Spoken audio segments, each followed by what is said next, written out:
So the US just put 20% tariffs on pretty much every country in the world, but that also came with additional reciprocal tariffs on multiple countries. And one of the most notable, I think, is a 34% reciprocal tariff on China.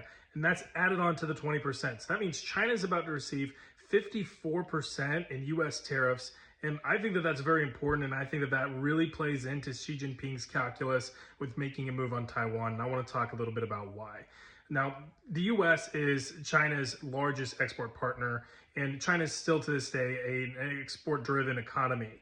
So a 54% tariff rate on China's export-driven economy on their largest trade partner, who happens to be the strongest economy on the planet, that is a big problem for China's economy and could potentially put them into a recession. China's economy is not at all prepared for a recession. They have a youth unemployment rate around 20%. They've also have massive debt, and their economy is starting to sputter and stall. It's not growing at all at the rate that it used to. And it's not like Xi Jinping can wait around and see what happens. The longer he waits, the more difficult that this is going to get for him, especially if the tariffs continue to stay placed on China. But it also doesn't help that the US is starting to pivot more and more towards Asia with a focus on specifically Taiwan and China. The longer he waits, the more capabilities that the US is able to put in place that would make an invasion of Taiwan exponentially more difficult.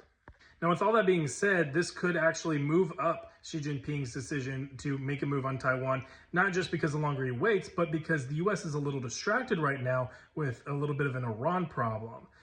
You might be seeing the news, but the US is moving a lot of military assets towards the Middle East, specifically focused on Iran.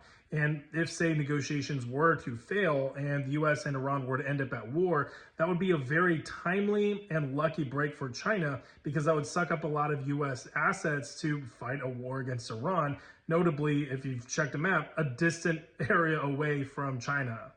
To make matters worse right now, we're also entering into a season that is more available for China to operate against Taiwan. April and May are much calmer waters in the Taiwan Strait for China. Of course, the summer months can be a little bit more problematic, but then September through October is the second round of calm weather before the winter. So China's already spun up a pretty sizable series of exercises around Taiwan as well as throughout China designed for Taiwan. But the concern is that they could just spin those exercises straight into an actual real-world invasion. So with all that being said, I've actually talked about why an actual invasion of Taiwan would be a heck of a lot harder than Xi Jinping may be considering. But for all of that, you should check it out on my YouTube channel. There's a link in my bio.